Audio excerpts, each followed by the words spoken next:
दोस्तों, भारतीय एयरटेल ने पिछले दिनों हैदराबाद में अपनी 5G सर्विसेज का डेमोन्स्ट्रेशन दिखाया था, जहां उन्होंने अपने 4G स्पेक्ट्रम के इस्तेमाल से इस टेक्नोलॉजी को शोकेस किया था। अब कयास यही है कि लगभग इसी तरह की तकनीक का इस्तेमाल रिलायंस जियो और वोडाफोन आइडिया जैसी कंपनियां भी करने वाली है अपने ग्राहकों को 5G सर्विसेज देने के लिए।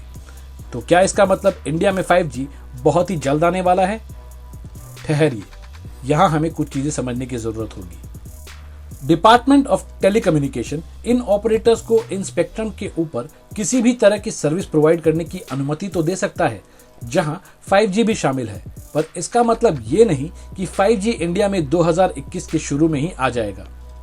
तो क्या इसका मतलब हमें 5G इंडिया में 2021 में देखने को नहीं मिलेगा?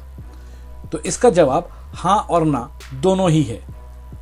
हां इसलिए क्योंकि 5G के नाम पर तो यहां 5G मौजूद होगा, पर ना इसलिए क्योंकि असल 5G स्पीड, जो कि 4G की स्पीड से काफी ज्यादा होनी चाहिए, वो हमें सही तौर पर देखने को मिलने की संभावना बहुत कम है।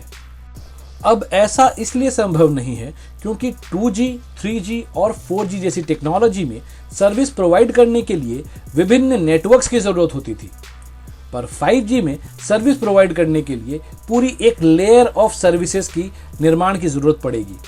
हालांकि 4G स्पेक्ट्रम से ही 5G सर्विस प्रोवाइड की जा सकती है, पर एक्चुअल 5G स्पीड को पाने के लिए बड़ी तादाद में स्पेक्ट्रम की जरूरत होगी और ये मौजूदा 4G बैंड को मैक्सिमम ऑप्टिमाइज करके भी हासिल नहीं किया जा सकता। अब एक्चुअल 5G स्पीड को पाने के लिए ऑपरेटर्स को स्पेक्ट्रम को 3.5 गीगाहर्ट्ज बैंड पर चलाने की जरूरत होगी, पर आपको बता दें कि मार्च में होने वाली ऑक्शन में गवर्नमेंट ने 3.5 गीगाहर्ट्ज बैंड की नीलामी को नहीं शामिल किया है। अब इस देरी के पीछे सरकार द्वारा भी कुछ कंफ्यूजन क्रिएट किया गया है, जहां मार्च में होने वाले ऑक्शंस के लिए डिपार्टमेंट ऑफ टेलीकॉम ने ये क्लॉज रख दिया था कि ऑपरेटर्स को अलग से स्पेक्ट्रम इस्तेमाल करने की जानकारी ऑक्शन से 1 साल पहले ही देनी होगी, पर जनवरी 28 को इस अवधि को घटाकर 6 महीने कर दिया गया। अब कई विशेषज्ञों का मानना है कि सरकार मौजूदा स्पेक्ट्रम बैंड पर इन ऑपरेटर्स को 5G मुहैया कराने इसलिए दे रही है ताकि 5G सर्विसेज इसी साल भारत में शुरू हो सके।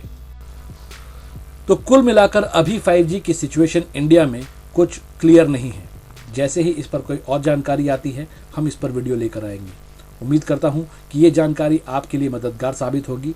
तो बस दोस्तों, इस वीडियो में इतना ही। ऐसी और वीडियोस की जानकारी के लिए चैनल को सब्सक्राइब करना ना भूलें। Till then, take care.